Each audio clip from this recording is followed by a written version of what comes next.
Y justo cuando estaban anunciando que el metro va a estrenar puesto de control, ¿se acuerdan que se quemó? Y vámonos que se apagan las 3 principales líneas del metro. Y apenas acababa de anunciar la jefa de gobierno que ya está la modernización y el objetivo es que este año quedara el puesto de control donde se manejan los metros y donde se da el suministro eléctrico, que es aquí, cerquita en el centro. Había dicho en conferencia que ya estaba anunciado, que ya tenían el dinero, que ya habían empezado con la reforma. Y pues pasa esto, a ver qué más explicaciones dan y a ver si se puede llegar a un peritaje que establezca quién podría ser el culpable de este desastre. Norma Bautista, lamentamos esta tragedia tan grande. Oremos por todas las personas afectadas. De nuevo, personas que se salen todo el día a trabajar pierden la vida por la incompetencia de las autoridades, quienes prefieren hacerse de la vista gorda y no dar mantenimiento ni al metro de la Ciudad de México. Una tragedia de grandes dimensiones. Hablando de líneas de metro a nivel mundial, solo queda lo de siempre: mandar oraciones a las familias afectadas. Y si es cierto, tiene razón este mensaje. Es gente que como duerme. Tláhuac es una ciudad, dormitorio que le llaman. Todavía iba mucha gente en el metro. Gente que había terminado su jornada y que se desplazaba hacia su lugar donde duermen. Porque ya la hora, y pues se supone que estamos todavía en semáforo, ¿qué? ¿Color? Naranja todavía estamos. Pues en teoría no debería haber tantas personas. Pero si uno ve las imágenes del accidente, abajo se ve el río de automóviles. Y el metro, pues con un buen número de pasajeros. Y eso es lo que hace más grande la tragedia. Otro mensaje dice: qué tragedia tan grande. Estamos orando por todos. Sergio García Jiménez, 38 años, de Tecámac. Ahora, ¿con qué cara van a defender a Ebrard por la mala construcción del metro Línea Dorada? Anoche Ebrard dijo que estaba consternado y me pregunto, ¿con eso se reparan las pérdidas humanas y materiales? Mire, vamos desgranando la mazorca. Decía un amigo, me estaba acordando hace poquito, entendámonos. Ebrard no es albañil, no es ingeniero, creo que ni arquitecto. Ebrard era el encargado de coordinar, sacar el dinero, dárselo a alguien. Digamos que él es el cliente. Eso. Contrató a una serie de empresas que van desde los constructores, los proveedores, los fabricantes de esas piezas de concreto prefabricado, sobre todo los supervisores. Uh-huh. Y ahí sí, y no tuvo nada que ver eso sí con el hecho de que esa pieza, esa columna haya estado dañada en el temblor del 17 y que no se haya hecho nada, que no se haya suspendido la línea en ese momento para sustituir esa columna. Yo creo que se le puso un parchecito, pero el boquete que tiene la columna es impresionante. La fotografía sí corresponde con el punto del derrumbe, eso hay que aclararlo, ¿no? Ajá, pero sí, eso es ahí está una omisión. Claro, no deja de haber responsabilidad en que esa columna haya fallado. No debe fallar eso ni en el temblor más terrible de la historia, no puede fallar porque son prácticamente como una pieza sólida, reforzada por dentro. Entonces, quien no hizo caso ante ese reporte tiene una responsabilidad en primer lugar, desde luego. En segundo lugar, quien llevó a cabo quien colocó esa columna, que es idéntica a la que está enfrente y a la que le sigue y a la que está 100 metros más allá. Entonces, ahí es donde uno debe ponerse mucho más espeluznado, como decía nuestra amiga Catalina Noriega. ¿no? Entonces, claro que hay responsabilidades y hay que ir asignándolas por prioridades, son varias, ¿no? Y abarcan dos sexenios del gobierno de la capital. A ver, Mario, pero mira, lo que estás diciendo, déjame ver si te entendí. Las columnas son hechas para soportar temblores, como suceden en esta ciudad, terremotos más que temblores, ¿no? Sí. Para eso están hechas. Pero lo que me estás diciendo es que si se dañó una, la de adelante y la de atrás, ¿podrían también tener un fallo o un daño? Son idénticas, sí. Ahora, puede haber estado en un punto de inflexión especial, donde las cargas se concentran y demás. Eso lo determinaría un peritaje, ¿no? Donde pudo haber habido momentos de torsión o la aparición de una carga no prevista de una manera en el diseño total. Pero sí es preocupante que esas columnas, que son de una sola pieza, se llevan, sellan y se clavan en el piso como de esas soportes de las bolitas del golf. Que se rompa uno de esos tees con que se soportan las bolitas de golf es inaudito, ¿no?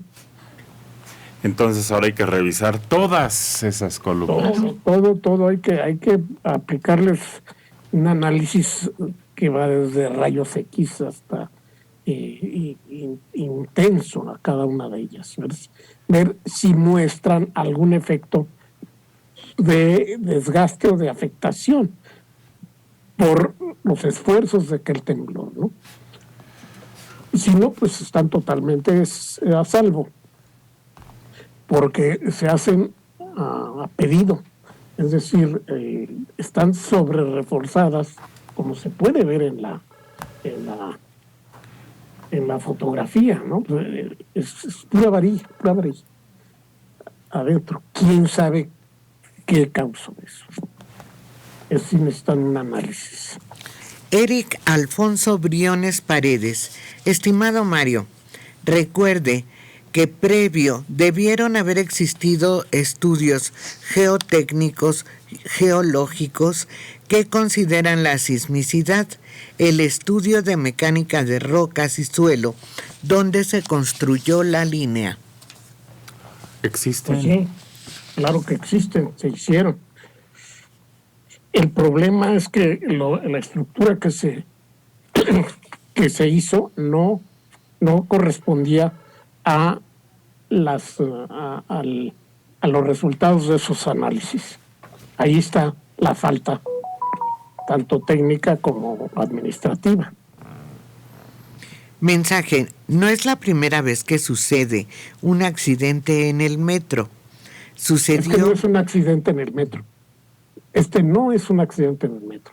Es un accidente en la estructura que soporta el metro, cosa que no sucedía nunca, que no ha sucedido nunca. Que entiendan esto, no falló el metro, el vagoncito, ni el riel. No, y el chofer. Cayó la estructura que soporta el metro. Sucedió en 1975, uno muy sonado en Viaducto. No. Sí, pero fue un alcance. Sí. Entienda que es una cosa totalmente distinta. Mario Edmundo Olvera Yescas. ¿Qué papel juega y qué responsabilidad tiene el sindicato del metro en esta tragedia? En muchas ocasiones, el sindicato es el obstáculo para que se lleven a cabo obras e iniciativas de las autoridades. No, hombre. Yo creo que ninguno, porque están las fotos no solo de esta columna dañada en ese temblor, sino de las traves que están desalineadas, que están francamente colgadas en ese sitio precisamente donde fue el derrumbe. Quiere decir que el daño era ostensible y no depende, digamos, de quien trabaja ahí y de quien tiene acceso a las instalaciones industriales y de generación de energía del metro. Esto estaba a la vista, en la calle.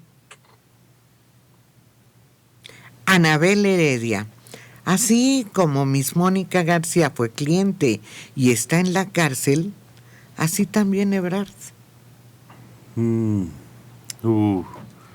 Aquí yo sí he dicho que Miss Moni no debería estar en la cárcel. Pues ella, ¿qué iba a saber de que estaba mal construido? Debía estar en la cárcel el perito, los de protección civil. Los planos para autorizar, no sé si lo del jacuzzi se comprobó o no. O sea, toda esa estructura que se montó sobre donde vivía, ¿quién firmó? ¿Qué autoridad dio el permiso para hacer esa construcción? ¿El perito que hizo los estudios? Claro. Pues sí. Ese es el problema, que siempre se busca un chivo expiatorio y la cabeza en quién. En este caso, evidentemente, Ebrard tiene una responsabilidad limitada hasta cierto punto porque era el jefe de gobierno cuando se construye. Pero ¿quién estuvo a cargo de la obra? ¿Quién contrató? ¿Cómo se contrató? ¿Quiénes construyeron? ¿Cómo construyeron? ¿Quién hizo la mecánica de suelos? Es decir, ahí tendrían que empezar a hacer, si realmente hubiera una voluntad política para determinar en qué momento torció la puerca el rabo, si desde el principio, si nunca se debió haber construido esa línea por 17 características distintas del suelo con respecto a otras líneas, o por cualquier razón.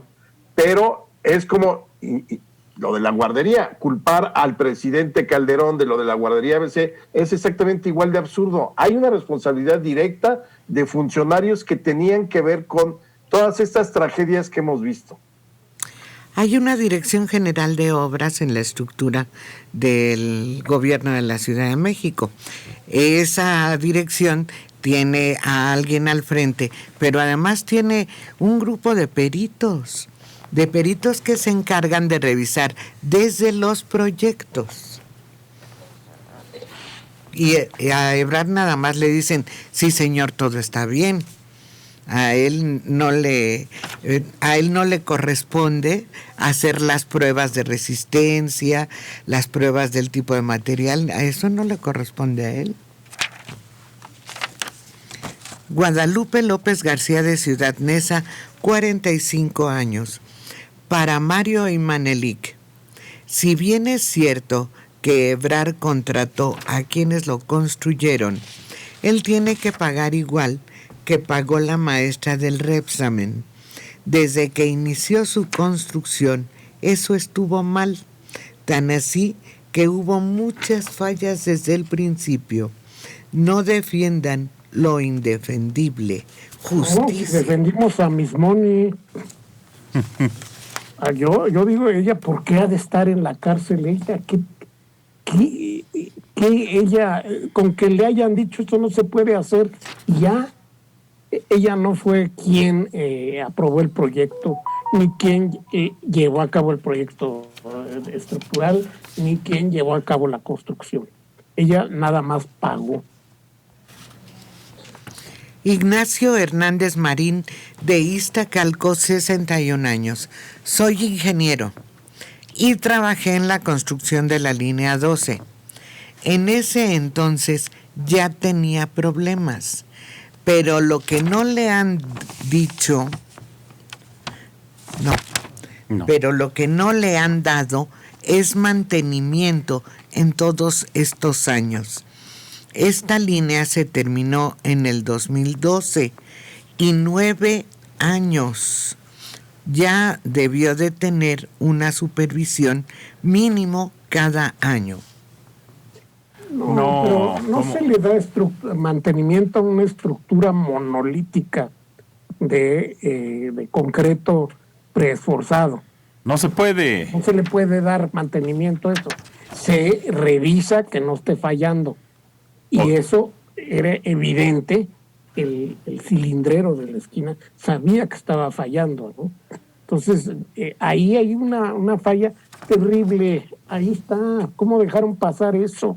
Pero además, eso es lo que es injustificable. Además, todavía hubo una oportunidad el 17. Después del temblor, ahí es donde ya no nos vayamos al 9, que si esto, que si los vagones, que si las vías, que si todo fue un desastre de inicio, que sí lo fue. Y está muy documentado. El 17 todavía fue la oportunidad para que la autoridad de la Ciudad de México dijera, discúlpenos, otra vez vamos a parar esto porque se detectó un grave deterioro en la trave o en la columna. Lo denunciaron gente que son vecinos, que no son ingenieros, que no son arquitectos, que no son especialistas en el uso de suelo ni en la mecánica de suelos. Gente común y corriente que vive en esa zona. Ellos lo vieron a la vista. Del 17 para acá tenían chance de haber parado. Rodolfo Ojeda Torres, sigan dándole entrada a los venenosos del programa, menos Liliana.